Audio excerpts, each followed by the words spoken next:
جہاں بے وقوف زیادہ ہوں وہاں دھوکے باز بھوکا نہیں مرتا۔ پہلے موٹیویشنل اسپیکر اس معاشرے کو شارٹ کٹ کا ذریعہ سکھانے پر لگے ہوئے تھے اور ایک چاول سے دیگ بنانے کے خواب دکھاتے تھے۔ ان کو سنتے ہوئے نوجوانوں کو ایسا لگتا تھا کہ ان کے اندر ایک غیر مرئی طاقت آ چکی ہے۔ ابھی وہ اس سیشن سے اٹھیں گے اور باہر کی دنیا پہ چھا جائیں گے، 2 ہفتوں میں وہ کسی کمپنی کے CEO بن جائیں گے۔ لیکن سیشن سے اٹھنے کی دیر ہوتی تھی، باہر نکل کر جب حقیقت کا سامنا کرنا پڑتا تو وہ سارا جوش و جذبہ جھاگ کی طرح بیٹھ جاتا۔ جبکہ چاول سے دیگ بنانے کی ترکیب بتانے والا 1.5 لے کر اگلے سیشن کے لیے نکل کھڑا ہوتا۔ وقت گزرنے کے ساتھ ساتھ لوگ اس راز کو سمجھ گئے کہ 90% محض باتیں اور خیالی پلاؤ ہیں، جبکہ میدان میں کامیابی کے چانس صرف 10% ہیں، اور وہ بھی میرٹ اور مسلسل جدوجہد کی بنیاد پر۔ پھر ڈیجیٹل میڈیا کا انقلاب آیا، free lancing, graphic designing, YouTube channels سے کروڑ پتی بننے کے خواب دکھانے والے میدان میں آ گئے۔ آزاد چائے والا، اشرف چودھری اور ان جیسے سینکڑوں شارٹ کٹ کا لالچ دے کر اپنے سبسکرائبرز لاکھوں میں لے گئے اور سیکھنے والے صرف خواب ہی دیکھتے رہے۔ اس وقت نصف سے زیادہ نوجوانوں کو موبائل کے ایک ٹچ سے لکھ پتی ہونے کا لالچ دے کر یہ لوگ نفسیاتی بنا چکے ہیں۔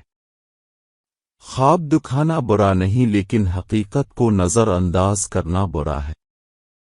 ایسا کچھ بھی نہیں ہے جو یہ کورس کروانے والے آپ کو بتاتے ہیں کہ بس ایک موبائل اور انٹرنیٹ کا پیکج لیجئے اور پیسہ آپ کے قدموں میں۔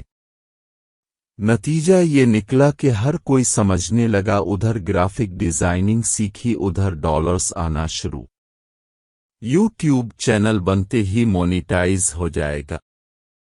کانٹینٹ رائٹنگ کا کورس کرنے والے سمجھنے لگے وہ اب ہیری پوٹر جیسا شاہکار تخلیق کرنے لگیں گے اور لوگ ان کی خدمات لینے لائن میں کھڑے ہیں۔ حقیقت اس کے بالکل برعکس ہے۔ اب جو بھی ہنر سیکھتے ہیں اس میدان میں اب سے پہلے لاکھوں لوگ سیکھ کر کام ملنے کے انتظار میں ہیں۔ پہلے 100 لکھنے والے تھے تو 1000 پڑھنے والے، اب 1000 لکھنے والے ہیں تو پڑھنے والوں کی تعداد 100 سے بھی کم ہے۔ ہر کسی کا اپنا چینل اور اپنا پیج ہے تو لاکھوں میں آڈینس کہاں سے آئے؟ Website, YouTube channel, Facebook page بنانے کے بعد بھی ایک لمبا سفر ہے جو طے کرنا پڑتا ہے۔ لاکھوں میں کوئی ایک ہوتا ہے جس کے سر پہ ہما بیٹھتا ہے اور راتوں رات وہ وائرل ہو جاتا ہے۔ اب ڈیجیٹل ہنر ضرور سیکھیں لیکن جھوٹے خواب دکھانے والوں سے دور رہیں۔ حقیقت موبائل کے ایک ٹچ سے بہت مختلف ہے۔ آن لائن ارننگ اتنی آسان نہیں جتنی آپ کو بتائی جاتی ہے۔ اسے آپ اضافی سورس آف انکم کے طور پر چن سکتے ہیں۔ یہ ہوائی روزی ہے جس پر خاندان کی پرورش نہیں ہو سکتی۔